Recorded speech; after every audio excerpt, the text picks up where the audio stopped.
feel so honored to be able to speak with you about all of the incredible work that you've done. And I'd also just love how you show up for women empowerment. I know that you have a new line coming out with 11, which is the Wonder Woman line. How is that going right now? Well, by the way, I love that you got the memo. We're wearing the same color. So it's a match made. Yeah, and it's a wonderful collection because it's all about empowerment. We did it in tandem with Women's History Month, and it's a great month to appreciate women and to further women's causes and to bring attention to that. So Wonder Woman is a great symbol of hope, power, courage, all these amazing things. So it's been great. It's our second Wonder Woman collection, and just proud of what we're doing there. Yeah, absolutely. How did you decide on Wonder Woman out of all of the characters you could have chosen from?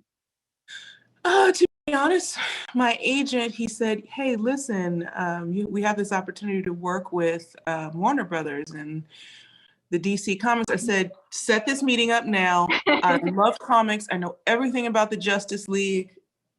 Let's do it tomorrow. It was literally like, I literally said, let's do it tomorrow. I'm dropping everything. Thankfully, I was in LA. Yeah. And it was just like an immediate sync. And so it was all like speaking the same language. And then, Wonder Woman 84 was coming out, and the 80th anniversary is this year, and all this stuff was just happening. So it was just a cool time, and that collaboration came together. That's really cool. I've been wanting to ask you, since you've done so much and been an inspiration in so many different sectors, in terms of why you've wanted to empower women through fashion in particular, and why that's spoke to you in terms of a way of empowering women. Why, like, fashion business, have you decided to be one of the channels that you empower people with? Well, I always tell people, they ask me, do you know this or that? Do you know this person? Or do you know about that? And I was like, listen, I know tennis and I know color and design. Like, please stop. But my parents always encouraged us to do more than just sports. And I always wanted to go to college and have an education. My dad always said have a backup plan. And I ended up getting this thing in the mail, and it said, come to fashion school. And at that point in time, I hadn't really thought about what I wanted to do. I knew I wanted to go to business school. And then it was at that moment that I realized I've always loved design, and it just hadn't come to the forefront. Tennis was always there. So I'm so grateful for that letter. Thank you, recruiter, whoever you were who put me on that list. And this is snail mail back in the day. Probably it's all comes by email these days. But so that was a great opportunity for me to kind of realize what my love is. I love design. It makes me happy. And here we are. So it kind of found me, but it was always in my heart. Yeah, absolutely. I know that, I think it was back in 2012, you were like one of the first to bring pastels into like athletic wear too. And you had like that whole pastel line. So you've done a lot of innovative work too in fashion. You've also been changing it as well. Yeah, it was my dream to bring florals to activewear. So our first floral was in 2012. And then I think it took a little while, but other florals came after, and now activewear has just boomed. So I'd like to take credit for that. I can't, but it's beautiful to see what's happening in activewear. It's beautiful to see how people are taking like wellness and their health so seriously, because that's my whole life. And I love being a part of that. And I love helping other people with that. And I love centering my whole world around that I get to mix design and I get to mix wellness together. I'm just happy every day. Yeah, absolutely. I know you also have the health brand Happy Viking, which is such an incredible brand as well. How is that going right now? It's so exciting. It's just been flying off the shelves and can't really keep up with the demand. So on our launch, we sold out. And then every time like we do anything, it kind of sells out. So we're trying to figure out how to keep up. And it's been great. But also it's providing this opportunity of a plant-based kind of product or protein that not only takes care of your body, but also mind. So it's like this mind-body connection. And so definitely the first of its kind. And there's like all kinds of cool stuff coming out that I can't talk about yet. But yeah, it's a great opportunity. And I live alone, so I drink out of the bottle. So I gave my gym in the garage, and I like working out, come in the house, drink out of the bottle, go back to the gym in the garage. So I'm living that solo life, but if I have a family or whatever, one day I guess I have to stop. But for now, that's how I treat my happy life. I love it. I love that it also comes in like a recyclable container, and you've also like pitched it with a lot of sustainability as well. I think that's something that I've really admired about all your Yeah. products. They all have this environmental aspect to it. Yeah, and that's what we're moving towards. And we have other product launches coming next year as well. And always looking at ways to be, sustainable. And for a smaller brand, also, it's not always easy because, especially in fashion, you Um, have all these dreams of what you do. And, we aren't the giants in the world. So if you want to create this new technology, then all of a sudden they're like, yeah, your minimum yeah. is 20,000 yards of fabric. And you're like, Yeah. or sometimes they're like, yeah, actually, we have to buy into this yarn, and then you're sitting on literally all this yarn that's not even made to a fabric yet. So there are challenges. So we have goals of working our way to like 100% sustainability, and the more we grow, the more Nice. that we get there. So we're trying to find this balance between creating the designs that are true and resonate with us and being innovative to being able to grow enough to make it all sustainable within both. So it's an Yeah, interesting balance. We talk about it all the time, and we have so many high goals, and we're working to get to 100% sustainable. that's really cool. How did you first decide that you wanted to make environmental products? Because I know that it is especially more challenging because environmental products tend to be more expensive. Sometimes it's harder to like source those Yeah. materials. How did you decide on that? Yeah. And a lot of times if you have a dream, you got to create it. There are a certain amount of materials available, and it's starting to come from the top down. You're starting to see like Louis Vuitton or Gucci, or recently I think it was it Hermes or Chanel using like mushroom leather, and all these things are coming out. And so, yes, of course, we want to do this too, and figure out how to create that technology. So really, you think about the impact you're having on the world and the impact you don't want to have on the world. So it's both of those, like, this is what I want to do, this is what I don't want to do, and how do I work towards that? Yeah. So that social responsibility is on all of our shoulders, and we're trying to do our part. Yeah, absolutely. No, it's super challenging. And I know you're also working with Mhm. Unify, which is another great environmental company for all your fabrics. Has there been a time where it's been really challenging to incorporate sustainability in any of your products, or any time where you had a vision of how one of your products was going to perform or look, and it just Yeah. didn't go as planned, and you had to pivot to still have that performance and sustainability aspect? Yeah, and things come up all the time. Like yesterday, I think there was a fire. I'm on practice, and I get like a text and an email. So and so factory said they can't do this yarn. And it wasn't even like, hey, can we work with you? They're like, sorry, we're out. Good luck. I'm like, what? So at this point in time, I don't even panic. I'm just like, all right, we know we'll figure it out. So I think everybody was running around with their head cut off, and I was like, well, I better finish my serves. And I said, okay, let's talk about it after practice. So Yeah. things do come up that even when you have the best laid plans within the, supply chain, that can really throw a curveball in it. And you have to, juggle around it to figure out what you can do. And these things happen when you've already sold the product and you're ready to deliver, and you're like, eh. But, Yeah. that's one part of, I guess, being an entrepreneur. Yeah. How has it evolved? How have you like evolved from the first time that you decided to start out with either Happy Viking or 11, and how has that kind of shifted? What pivots have you had to make along that journey? Oh my God, like about a million. I'm And sure. yeah, I think a lot of it was learning about myself, and I think trusting myself, because in the beginning I trusted other people, and I'm not a know-it-all. So I try to hire the best people around me, and then and I thought, oh wow, I don't know the fashion business. And so these people are telling me this, I should trust them because I don't know. I'm an athlete, I'm a tennis player. So I think I learned the hard way that, hey, actually, I do know more than what I think I know. Mhm. And actually, you don't know what you're talking about. So you have to kind of call BS when there is BS. So, Mm. I've had to do overhaul, get other people, and just really trust my instinct that even though necessarily I haven't grown up in this industry, I don't know all the lingo, and people come out and they have all these acronyms, and I'm like, can you just use the real word? I don't know this Yeah. acronym. Hello. So, and that's fine. I don't know all of that, but I do know my business, I know my vision, and I know like what's BS and what's not. So I Yeah. had to learn the hard way, and now I kind of have a limit. very short limit of either you're a team player or not, and if we're working together or not. If so, let's cut it off quickly and you go somewhere and succeed somewhere else.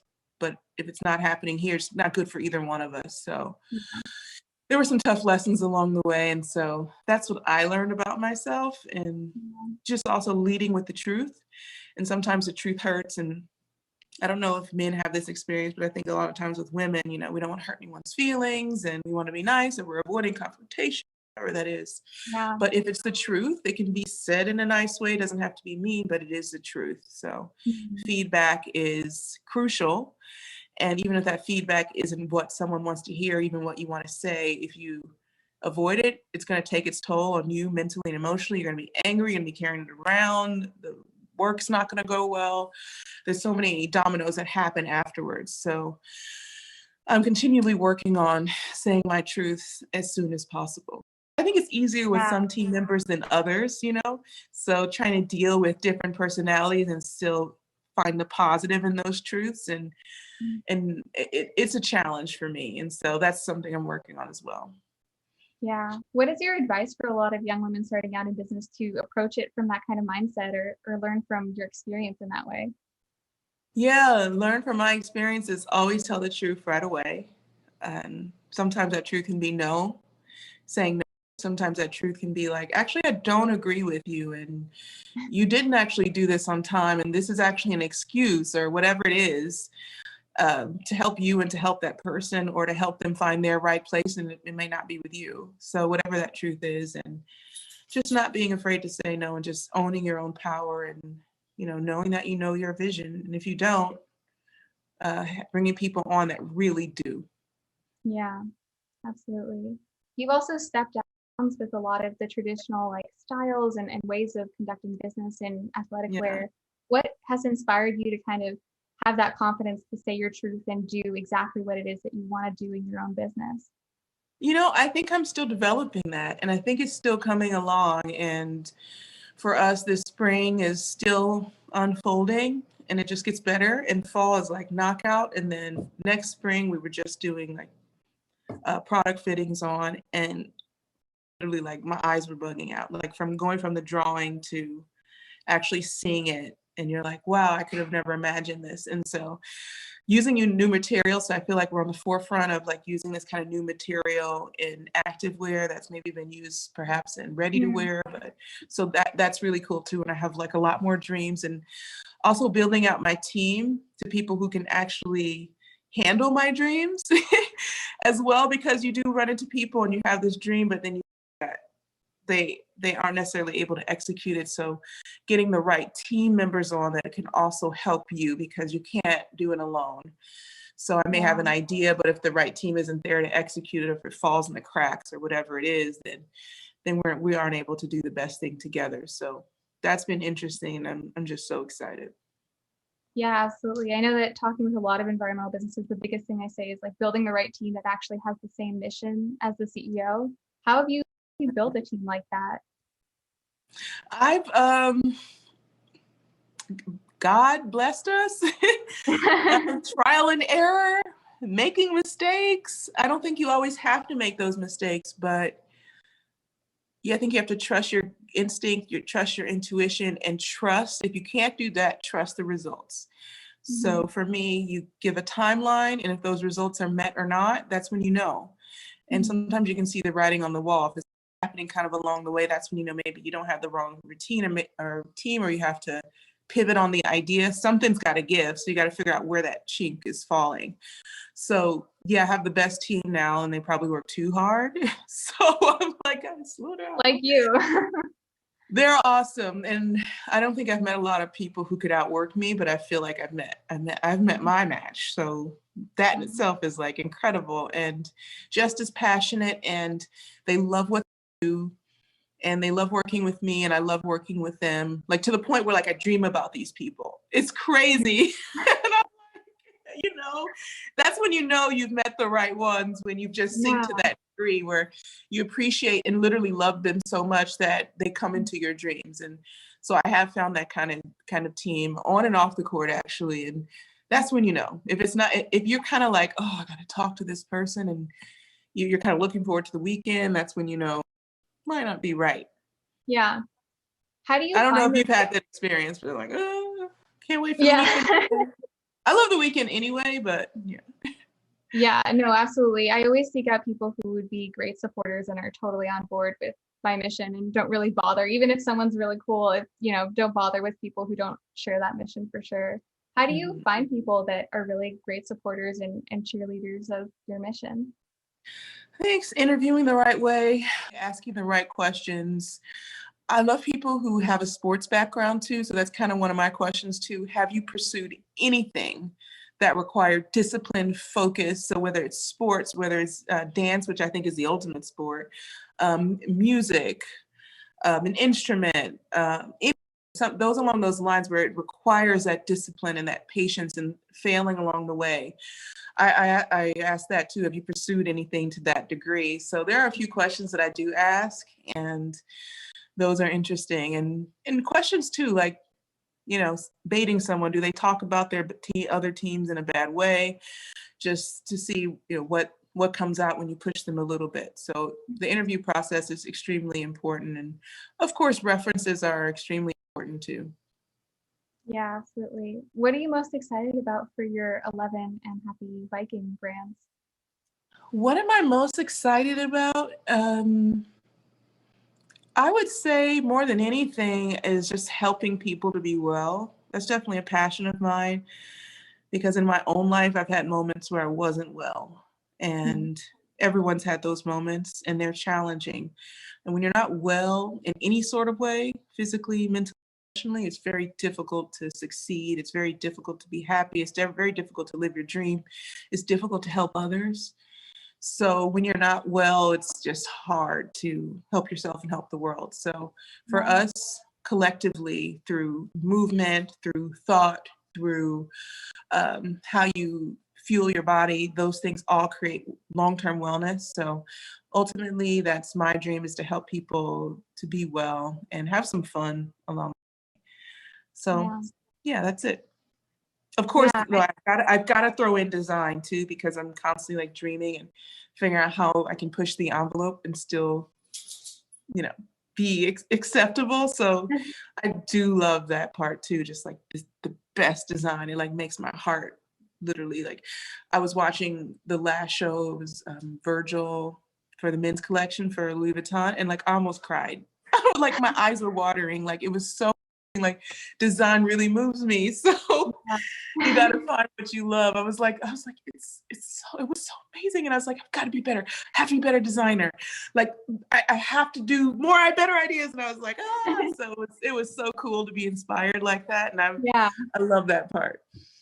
yeah. What goes through your like headspace or process when you're sitting down and you're wanting to design the next thing for you? Being original, trying not to be too, making too many renditions off what you're inspired by. So it's good to be Mhm. inspired, but then how do you be inspired but still find your best self and find who you are in the design? So that's really important to me to always find who I am. And yeah, so always pushing myself to get to that next level. And yeah, I think that's it. So that's a continual process because Yeah. it's moving so quickly, and then before you know it's the next season. So what's new? What's next? Oh my gosh, it's interesting. It's like it's a constant sprint. Yeah, absolutely. Yeah, you were faced with this autoimmune disease and you didn't know if you were going to play again. And not only did you play again, but you won your fifth Wimbledon, and a lot of it was because of the health transformation with Happy Viking. Can you share a little bit more about that journey? Yeah, with Happy Viking, I mean, my diagnosis came a little while ago, ages ago. Close, it's been 10 years now, and Happy Viking came out last year. So I think it's a continuation of Mhm. just my mission to help people to be well. And I really do believe a plant-based diet can help with autoimmune conditions and so many others, to be honest. But especially with an autoimmune condition, if you can get your inflammation down, then it's going to help a ton. Every case is different. It's just like interesting life living with it. Mhm. There's a ton of Yeah. ups. Well, I'll put it this way, every day is kind of down, so you have to find a way to get up. So Mhm. it's like this wrestling match. It just never ends. So Yeah. everything that you can do to give yourself an advantage for this thing that's wrestling you every day, you have to take it. So that's kind of what Happy Viking is about, is finding the happiness and taking care of yourself. Mm. And I'm in a wrestling match every day, and I have to take care of my body in the best way that I can. So this is a tool. Yeah. How do you get in that headspace from being faced with a crisis to a positive headspace where you're actually going to like try to be a solutionary? Sometimes it's such a big step just to even ask the question, how am I going to solve this and get into that headspace? Yeah, I think knowing that no matter what happens, you're gonna be able to get through it. So not worrying about how, just knowing you will. And I think a lot of us hit ultimate lows during the lockdown. Mhm. And at that point in time, I had to come up with a new thing because every day was something new and something different and multiple things. And I was like, so I gave myself 10 minutes to be upset. And then after the 10 minutes, or not upset, emotional, or, like when something bad happens, you feel your stomach drop and it just, your heart, Yeah. and you're just like, oh, it's horrible. And I was like, okay, I have 10 minutes for that. And Mhm. then that's it. And so after that, actually, it was only 1 minute. And I was like, 1 minute is the feeling. Wow. And now it's kind of like, yes, like the crisis from yesterday was like few seconds. So after a while, you just like kind of just keep it running when you start to give yourself a time limit on like feeling bad or feeling sad or feeling whatever. And then after time, your mind kind of just adapts. And then after a while, it's kind of like, Mhm. you don't even get that pulse. You're just like, you know, Yeah. yeah. That's incredible. Yeah, I know a lot of us have like had a lot of like freakouts, and I used to have like a lot of freakouts surrounding math. And so my mom and we created this thing called a big math freakout where you get like 10 minutes before the math problem just to freak out and like let it all out. And then you go down and you solve the math program. So I definitely relate to that. I think that having that designated time is super helpful. But how have you Yeah. gotten through quarantine? How has that process been like for you? Um, it was a positive process. It was a process of innovation for me, actually. And um, being able to think about, well, what happens next time and where do I want my businesses to be? And Mhm. a lot of working out, a lot of changes in my tennis game. I used that time to make a ton of changes in my game, in which I failed at pretty much all last year. But I'm actually starting to get in now, so I've been paying my Nice. dues. So that's cool. And it's just been a time of really change and growth, if you can imagine, which, Yeah. you know, you wouldn't always imagine. So would I want it to happen again? No, there's too much sorrow in the whole process for the world, but finding a way to kind of bring sorrows to wins Mhm. is the only way. Yeah. How have you been able to also pivot your businesses in regards to quarantine? Because I know that's changed the business models for a lot of people. Right. So for 11, we're fortunate to be in the health and wellness sector. So that was an advantage for us. But also we've started a lot of other innovations and they haven't all started yet, but we're forced to think about what happens next time and how do we make sure that we're better prepared. So a lot of different things coming from that to come. And then at VStar, we we really think that our values and ourselves as a team, what we established as a team, helped us because a lot of interior design companies were slammed.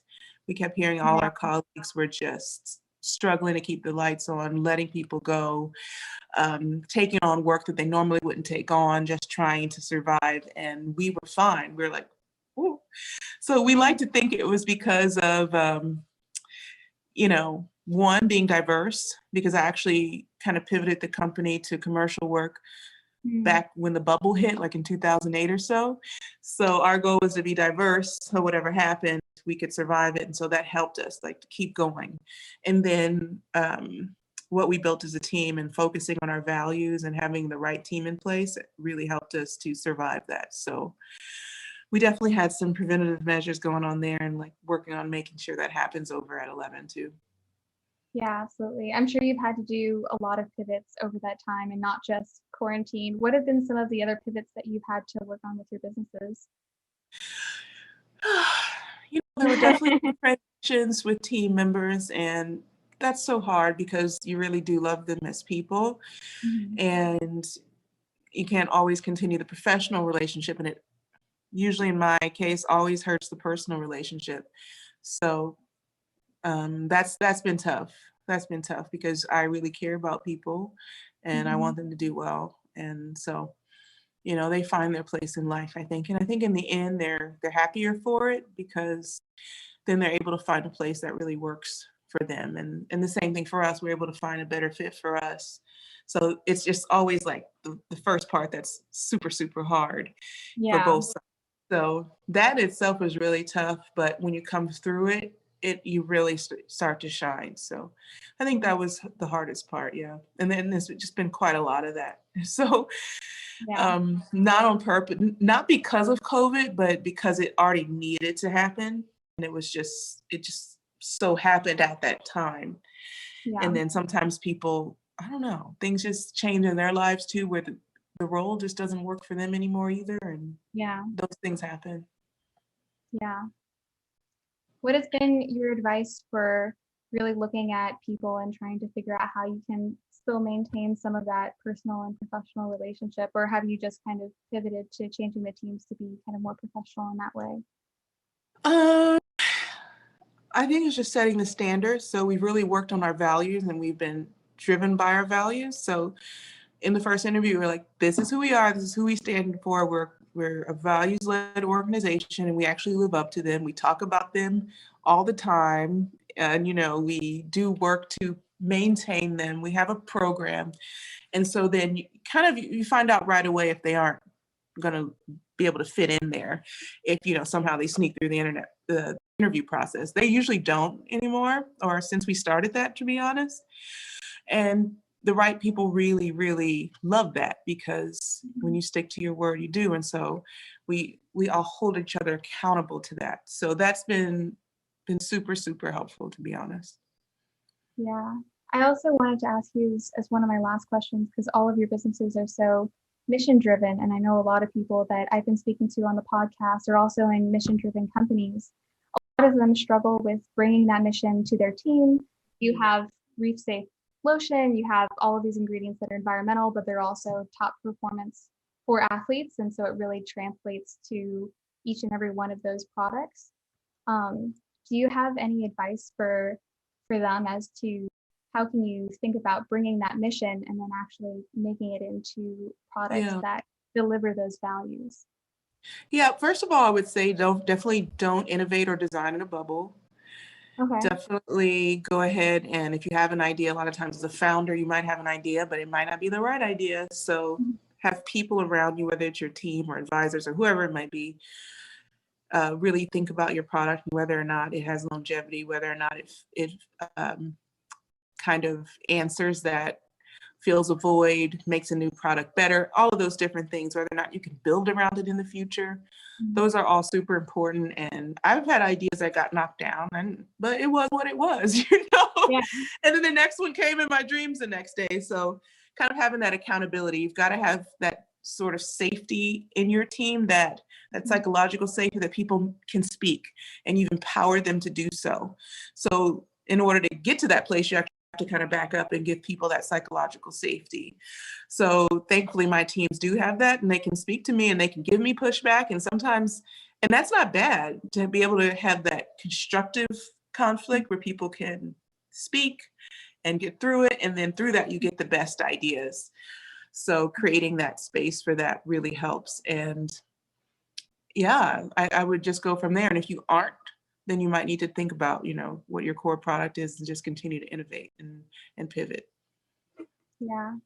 Do you have any last takeaways for especially women in business who are wanting to start out with mission driven businesses, either in social justice or sustainability? Do you have any last advice for them?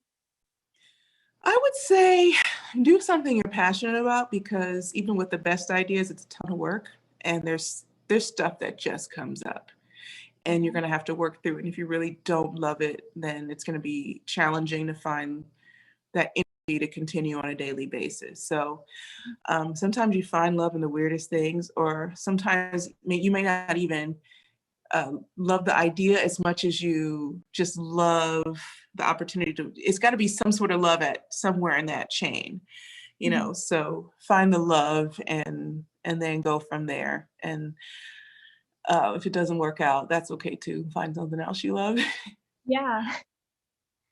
Yeah, that's absolutely really cool. I think that we all need to hear that, because especially with sustainability, I think there's so many innovations that you have to work on and ways to make it work, especially if you're in a small business. It's really hard to sometimes make those pivots and make those transitions. So definitely finding something you love is really important. But thank you so much for coming and speaking with me about this. I'm sure that everyone will just absolutely adore having you on this podcast. But is there any way that I can support the great work that you do, or give any more shout outs to the work that you're doing, or any way that I can support? I'll let you know. This has been fun. Yeah. And of course, I love seeing what you're doing too. So go women. Well Yeah. done. There's a Thank lot of you. great stuff ahead for you. So Well, thank you so much. I really appreciate it. You're one of my idols, so it was really a big deal to be able to talk with you today. thanks. Cool.